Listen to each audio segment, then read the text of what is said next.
I was thinking how, in the entertainment world, in the development world, and show development, black folk don't has been like the underlying mantra of like every conversation. It's like, you sit in a lot of these meetings and it's like, black folk don't laugh at that. Black folk won't get that. Black folk, there's always these kind of, it used to be for years and years up until just about a few years ago that black folk don't watch dramas on TV, they only watch comedies and usually sitcoms, and suddenly Scandal comes along and that changes the conversation. We can actually bring some other voices into that dialogue and put some air into that echo chamber.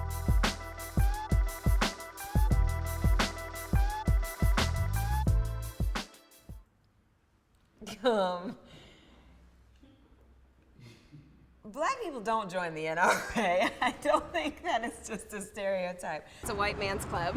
A bunch of like redneck survivalists. You're like, those are crazy people. It's white men, it's Tea Party, neo-Confederates. We don't join the NRA because we feel like the NRA is racist. And we feel like the NRA is just like a legalized Ku Klux Klan. That's how black people really feel. Like, The need for those guns are kind of to go hunting black people and people of color down in the night. The NRA has a long history of discriminatory policies that were actually literally targeted towards making sure that black people and, say, Italian American immigrants didn't have access to guns. In fact, Martin Luther King, after his home was firebombed in 1956, applied for a gun permit in Alabama and was turned down.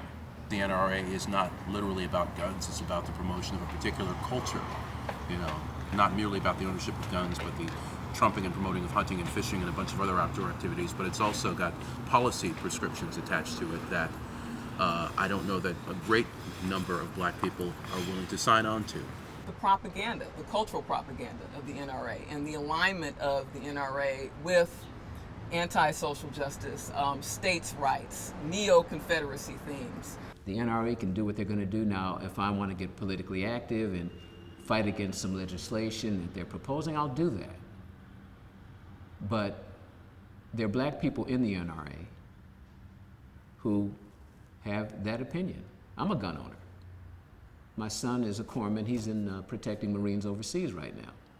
I think I've met one or two black people who are part of the National Rifle Association, and I kind of asked them why. And I had to go, okay, I can kind of get that. I don't agree with it, but I can kind of get it. Herman Cain, I'm assuming, is in the NRA. Alan Keyes, there's a guy in Virginia that I think is saying a lot of ridiculous stuff now. I'm guessing that he's in the NRA. He's running as a Republican. You have to be, right? Black folk don't join the NRA, but black folk own a whole lot of guns. Something like 30% of African Americans own guns. Yes, lots of black people in California have guns. Did they go to the store to get them? No. We joined whatever is the acronym for non-registered handgun owners. Whatever that is, that's our allegiance. I come from a military family. I definitely believe in the right to bear arms. My father and most of the people in the community I grew up in were people from the rural South, so they have that experience of having guns for protection, to get food for hunting. My father was a hunter. He was also a World War II veteran. I grew up in the deep South. Like it was not unusual for my friends, parents, my friends to have guns. I've definitely shot a gun before. I went to camp when I was a kid, and we shot rifles on a rifle range. There's something about having a couple of pounds of steel in your hand that just blows up and fires a projectile. That's kind of awesome. I kind of got turned on. That might just be me. But you know what? No, it's not. I'm gonna segment the culture a little bit. A lot of rappers and people from the hip-hop culture, when I talk to them, they have very similar viewpoints to the NRA. After Sandy Hook, I was a huge fan of this one rapper and followed him on Twitter. And after Sandy Hook, when I saw his first few tweets the next day being about, don't let the government take your guns, and we don't know if this is true, and I was like, what? I unfollowed him immediately, and the fact that that was the first thought, I was like, that is a very NRA standpoint. I don't know that he would have ever thought to join the NRA, but certain parts of the culture do think along the same lines. I'm sure the NRA is probably courting black votes or black membership as we speak. You've seen a gentleman that the NRA is promoting, a fellow who, I can't remember his name at this moment, but I remember reading news articles about him. And then there's the criminals. Well, they really don't care what law you pass because, well, they're criminals. So where does that leave middle-class America? I'll tell you, being dictated to and treated like children by the ruling elite who tell us we don't need certain kinds of weapons to adequately protect ourselves from the lower-class criminal element who's chomping at the bits, rooting for gun control legislation because, well, it makes their job easier. It's the same rhetoric, proposing the same stupid legislation that won't work at doing anything except disarming a segment of the population that need those arms the most.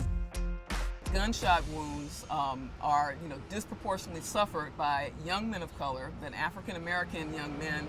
Their leading cause of death is homicide. And this is something that black communities have pushed against this whole notion that, in order to be fully vested, in American society, we have to have, this unregulated, untrammeled right to guns. My issue is just I don't like the idea of having something around me that can that efficiently kill. I'm a person who I've never shot a gun. I've never owned a gun. I was always afraid that I would hurt somebody that I loved. I grew up, and I was 9 when the LA riots happened, and all my family were in the Watts riots. So I've seen civil unrest firsthand, and I've heard stories. I believe in protecting yourself against mobs. I've read all the stories of the Panthers and what they had in terms of owning guns and how they were able to protect their neighborhoods from a police state that was unjust in so many ways. It would be a struggle to actually have black folks say to give up their right to bear arms, especially this history in this country. Going out and doing what George Zimmerman did, I'm not for that. I'm not for gang violence. I'm not for people using guns illegally, But I understand the power of it and what that means. And the history of our country has been built on protecting yourself. That's why it's in the Constitution. So, as an American, I'm all for it.